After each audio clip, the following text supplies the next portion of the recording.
আমরা জানাচ্ছি যে গত প্রায় 1 মাস যাবৎ আমরা দুই সিটি কর্পোরেশন আমাদের অনেক ধরনের প্রতিবন্ধকতা আছে এবং বিশেষ ধরনের কিছু রাজনৈতিক কর্মকাণ্ডের কারণে আমাদের পুরো কাজকর্মই আমাদের স্থবির করে দেওয়ার মতো একটি চ্যালেঞ্জের মধ্যে দিয়ে কিন্তু আমরা এই বর্জ্য ব্যবস্থাপনা করছি।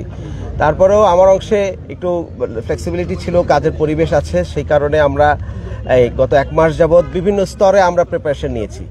এই আমাদের যারা পরিচ্ছন্ন কর্মী আছেন সেখান থেকে শুরু করে ওয়েস্ট ডাম্পিং পর্যন্ত আমরা সকল প্রস্তুতি আছে। এখন পর্যন্ত এখন প্রায় 2:15 বাজে এখন পর্যন্ত আমাদের ল্যান্ডফিলে আমরা 5,500 টন ময়লা অলরেডি আমরা ডাম্পিং করতে পেরেছি। সুতরাং আমাদের রিয়েল টাইম মনিটরিং ডেটা আছে, কতটুকু ময়লা উত্তোলন করা হচ্ছে, কতটুকু কয়টা ট্রাক যাচ্ছে এবং ফিল্ডে কোন কোন ওয়ার্ডে কতটুকু ট্রাক যাচ্ছে, সেই লেভেল পর্যন্ত আমরা রিয়েল টাইম ড্যাশবোর্ড মনিটরিং করছি। আমাদের পুরো ওয়েল ইকুইপ টিম আছে, তারা আমাদেরকে প্রতি ঘন্টায় আপডেট দিচ্ছেন যে কতটুকু পরিমাণ ময়লা আমরা কালেক্ট করতে পারছি এবং সেটা ডাম্পিং কতটুকু হচ্ছে।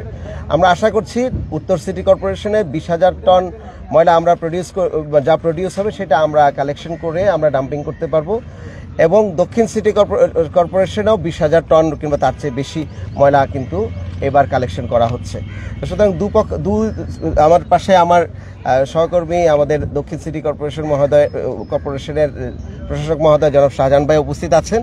আপনাদের সকলকে আমাদের দুজনের পক্ষ থেকেই এক নদীর শুভেচ্ছা এবং ঈদ মোবারক জানাচ্ছি। এর সাথে সাথে আমরা বলতে চাই আমরা এবার সবচেয়ে বেশি আনন্দিত হয়েছি দুটো কাজে। সেটি হচ্ছে যে জুলাই পরবর্তীতে যে মানুষ এই যে দেখেন আমাদের বর্জ্য ব্যবস্থাপনার বাসা থেকে যেই ময়লাগুলো কালেক্ট হয় সেটা আমরা এখনো অর্গানাইজ করতে পারি নাই বিভিন্ন রাজনৈতিক সমস্যার কারণে। তারপরেও লোকজনকে আমরা স্বতঃস্ফূর্ত হয়ে কিন্তু এই ব্যাগে নিজেরা ময়লা ভরে তারা ডেকে ডেকে আমাদেরকে অথবা রাস্তার একটি পাশে কিন্তু এই ময়লাগুলো ডাম্পিং করছে।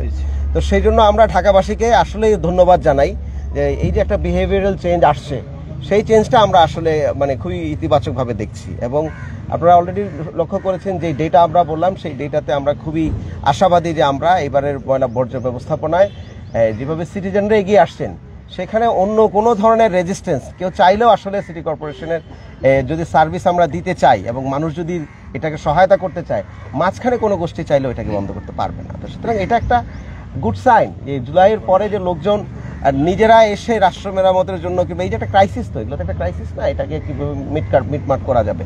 তো সেক্ষেত্রে ঢাকাবাসীকে আমরা আবারও ধন্যবাদ জানাই এবং আজকে আমাদের এলজিডি মন্ত্রণালয়ের আমাদের উপদেষ্টা মহোদয় গত 1 মাস যাবৎ আমাদের উপরে কঠোরভাবে আসলে সার্ভিলেন্স করছেন যে এটা যেন কোনো ধরনের ভুল না হয় এবং সেটাকে মাথায় রেখেই কিন্তু আমরা মন্ত্রণালয়ের সব নির্দেশনা আজকে সকালেও আমাদের মন্ত্রণালয় থেকে টেক্সট মেসেজ করে আবার মনে করিয়ে দেওয়া হয়েছে যেগুলো ঠিক মতো আছে কিনা।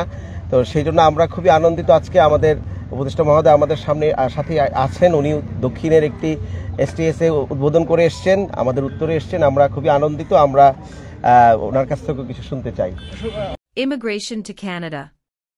We provide the best quality service and solution for Canada immigration. Please visit our website and contact for details.